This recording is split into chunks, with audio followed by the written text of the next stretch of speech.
Good morning everyone. Finance bill 2023 में एक नया क्लॉज इंसर्ट किया गया है 43BH, जिसमें बहुत डाउट्स आ रहे हैं। तो उसके लिए मैं एक क्लास बना रहा हूँ जिससे जितने भी डाउट्स हैं वो क्लियर हो सके। स्क्रीन पे एक वर्ड फाइल दिख रहा होगा जो मैंने बनाया है सिंप्लीफाइड वर्जन में, तो आप लोग इसको रेफर कर सकते हैं। लिंक मैं डिस्क्रिप्शन में शेयर कर दूंगा। तो समझते हैं क्या है ये नया क्लॉज 43BH। तो 43BH से पहले हम लोग 43B समझना पड़ेगा। 43B क्या है? 43B है कोई भी एक्सपेंडिचर जो 43B में मेंशन है वो तभी अलाउड होगा जब वो एक्चुअल बेसिस में पेमेंट किया जाएगा। एक्चुअल कॉन्सेप्ट यहाँ फॉलो नहीं होगा, एक्चुअल बेसिस में वो पेमेंट होगा तभी हम लोग उसको अलाउ करेंगे बुक्स में। अब 43B में कुछ एग्जांपल मैं बता देता हूँ। बोनस और कमीशन टू एम्प्लॉयज है, एनी टैक्स और सेस है, ऐसे करके लिस्ट ऑफ एक्सपेंडिचर है जो कि एक्चुअल पेमेंट में होगा तभी वो अलाउ किया जाएगा इन करेंट फाइनेंशियल ईयर। तो 43B का हमने बात किया, एक्सपेंसेस अलाउड होगा ऑन एक्चुअल पेमेंट बेसिस। अब 43B में एक प्रोवाइजो है जो ये बोलता है आप पेमेंट अगर रिटर्न फाइलिंग के ड्यू डेट तक भी कर दोगे अंडर सेक्शन 139(1) तो भी हम लास्ट ईयर में ही वो एक्सपेंसेस अलाउड कर देंगे। तो पेमेंट का ड्यू डेट भर गया, आप अगर रिटर्न फाइलिंग तक भी पेमेंट कर रहे हो तो वो आपके लास्ट फाइनेंशियल ईयर में ही वो एक्सपेंसेस अलाउड हो जाएगा। तो हम लोग समझ लिए 43B एक्चुअल पेमेंट, 43B का प्रोवाइजो जो बोलता है आप रिटर्न फाइलिंग डेट तक पेमेंट करोगे तो अलाउड हो जाएगा लास्ट फाइनेंशियल ईयर में ही वो एक्सपेंसेस। ठीक है। अब 43BH जो नया क्लॉज आया है वो बेसिकली MSME को प्रमोट करने के लिए आया है। स्मॉल बिजनेसेस जो है, माइक्रो एंड स्मॉल बिजनेसेस, उसको प्रमोट करने के लिए उसका पेमेंट टाइमली रिसीव हो जाए जिससे कि बिजनेस करने में स्मूथ हो। तो इसलिए 43BH को लाया गया है फाइनेंस एक्ट 2023 में। ये finance act 2023 incorporates a new provision under section 43B जो कि बोलता है any sum payable by the assessee to micro और small enterprise beyond the time limit section 15 में दिया हुआ है MSMED एक्ट में, shall be allowed as deduction only on actual payment. ठीक है। सबसे पहले MSME, M मतलब हो गया माइक्रो, S मतलब हो गया स्मॉल बिजनेस, M मतलब हो गया micro business, medium enterprise.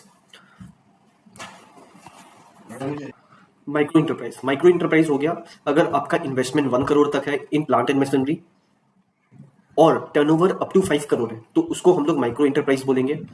Small enterprise जिसका इन्वेस्टमेंट 10 करोड़ तक है और टर्नओवर अप टू 50 करोड़ से उसको हम लोग स्मॉल इंटरप्राइज बोलेंगे। मीडियम इंटरप्राइज किसको बोलेंगे? मीडियम इंटरप्राइज बोलेंगे जिसका इन्वेस्टमेंट है 50 करोड़ तक और टर्नओवर है 250 करोड़ तक, उसको मीडियम इंटरप्राइज बोलेंगे। तो MSMED एक्ट कवर करता है micro, small and medium, but ये 43BH जो है वो बस माइक्रो एंड स्मॉल इंटरप्राइज के लिए एप्लीकेबल है, इसमें मीडियम इंटरप्राइज कवर नहीं है। ठीक है। तो हम लोग लिमिट चेक करके देखेंगे कि कौन माइक्रो है कौन स्मॉल है। जो भी MSME होते हैं उनको रजिस्ट्रेशन लेना पड़ता है, उद्यम रजिस्ट्रेशन। ठीक है। इसमें भी micro and small enterprise registration लेने वक्त नेचर ऑफ बिजनेस बताना पड़ता है कि आप मैन्युफैक्चरिंग हो या फिर ट्रेडर हो या फिर आप सर्विस सेक्टर हो। तो पहले जब ये एक्ट आया था MSMED एक्ट 2006 में, तभी इसमें मैन्युफैक्चरिंग और सर्विस इंडस्ट्री को ही रखा गया था। यही दोनों एलिजिबल थे MSMED एक्ट में रजिस्ट्रेशन होने के लिए। जैसे मैं एक्ट करूँ यहाँ पे तो इसमें लिखा हुआ भी है,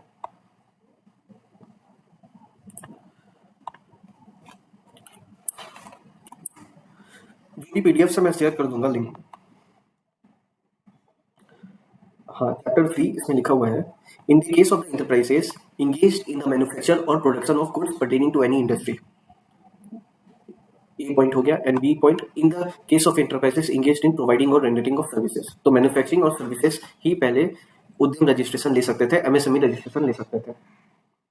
बट एक नोटिफिकेशन आया उसके बाद जिसमें अपडेट आया, इसमें government has receive various representation and it has decided to include retail and wholesale trade to MSME and they are allowed to be registration on Udyam registration portal.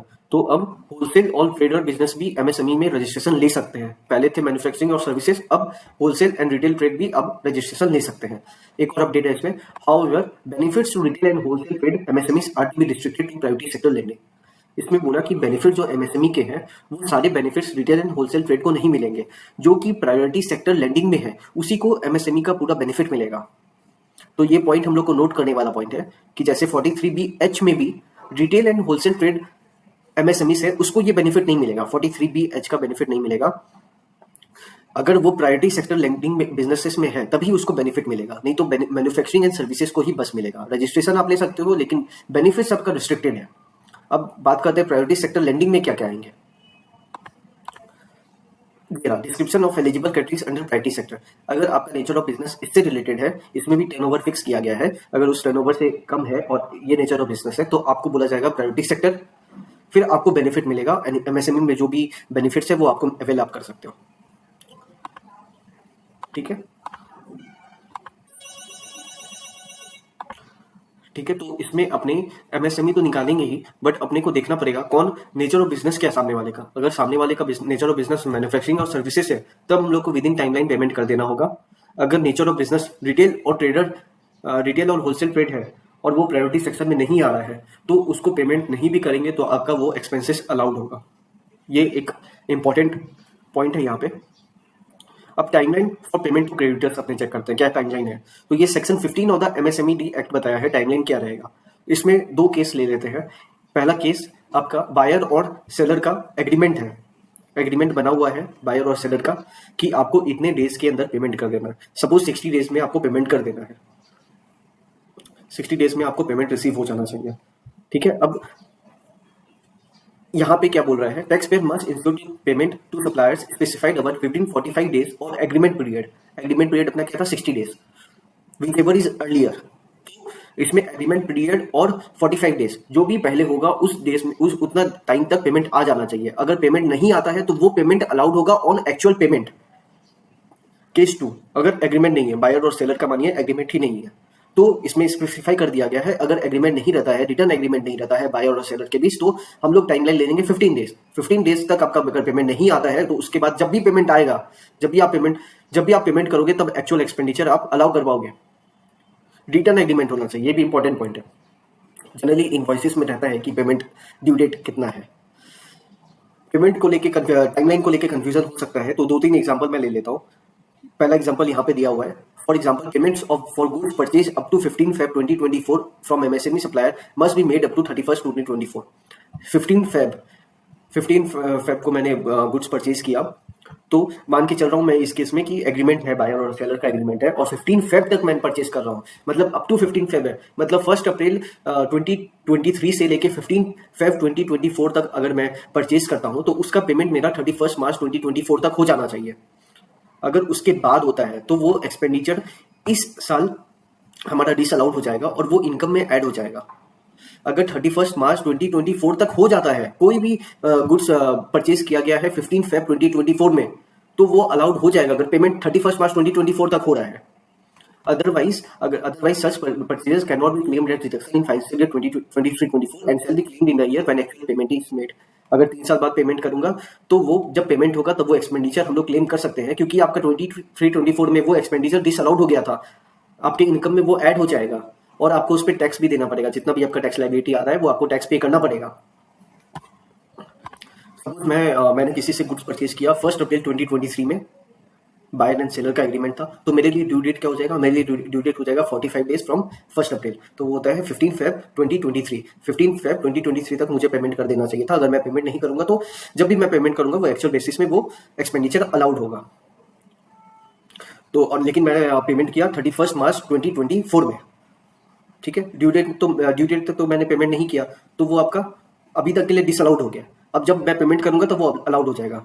मान के चलिए मैं पेमेंट किया 31 मार्च 2024 में, तो करंट फाइनेंशियल ईयर में payment कर दिया 23-24 में, तो वो आप इसी फाइनेंशियल ईयर में क्लेम कर सकते हो। एक भी दिन लेट होते आप 1 अप्रैल को पेमेंट करते तो वो आपका डिसअलाउड एक्सपेंडिचर हो जाता, जितना भी अमाउंट होता वो डिसअलाउड हो जाता, वो आपके इनकम में ऐड हो जाता। ठीक है, सपोज मैंने पेमेंट किया मैंने गुड्स परचेज किया 1 मार्च 2024 को, 1 मार्च 2024 को बायर एंड सेलर का एग्रीमेंट है, तो वहां से 45 डेज कितना होता है 15 अप्रैल 2024।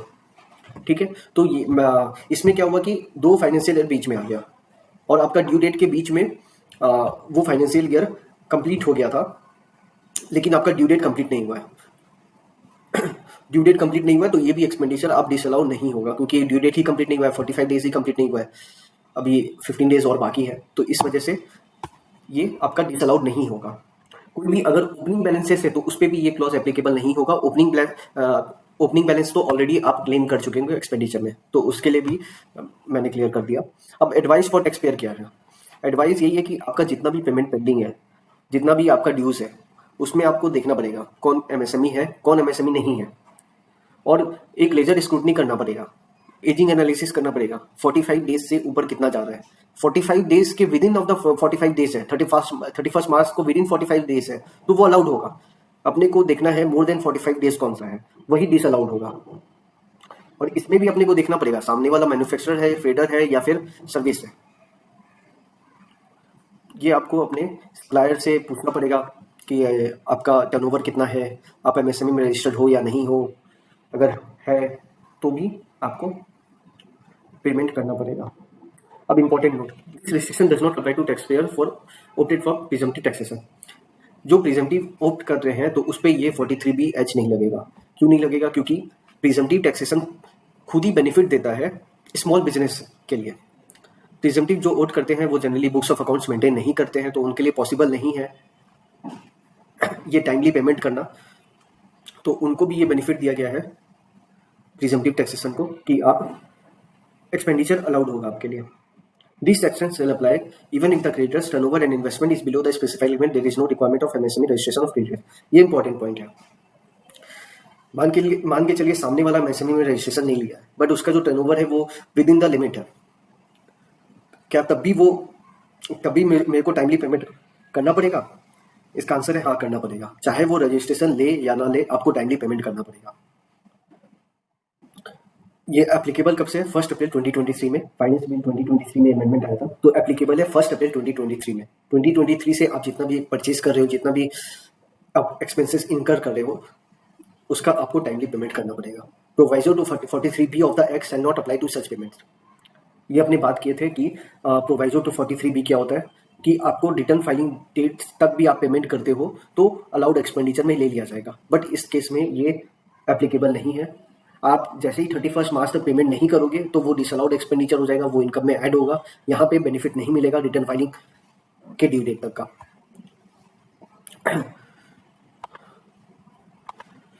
ये मैंने क्लियर कर दिया, प्राइवेटी सेक्टर लेंडिंग के लिए वो बेनिफिट है।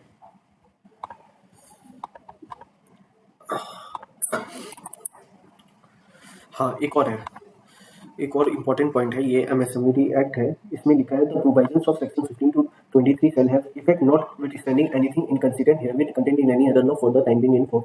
तो इसमें बोला गया है कि आपका बायर और सेलर का कॉन्ट्रैक्ट है 90 डेज तक का पेमेंट करने का, 90 डेज तक का पेमेंट करने का, कि मैं सप्लायर को 90 डेज तक पेमेंट करूंगा। तो इसमें क्या ड्यू डेट 90 डेज हो जाना चाहिए? नहीं, बिल्कुल नहीं। ड्यू डेट आपका 45 डेज ही रहेगा, क्योंकि MSME एक्ट जो है ओवरराइड करता है कोई और सेक्शन में कोई भी एग्रीमेंट हुआ है तो, कोई भी कॉन्ट्रैक्ट हुआ है तो उसको ओवरराइड कर देगा। तो इसका आपको एग्रीमेंट हुआ है तो मिनिमम आप 45 डेज ही ले सकते हो, 45 डेज से ज़्यादा नहीं ले सकते। 45 डेज में आपको पेमेंट करना पड़ेगा। ठीक है, मैंने सारा पॉइंट कवर कर दिया है। अच्छा, एक और है कि अगर पेमेंट नहीं करते तो क्या होगा? पेमेंट नहीं करते हैं तो आपको इंटरेस्ट पे करना पड़ेगा।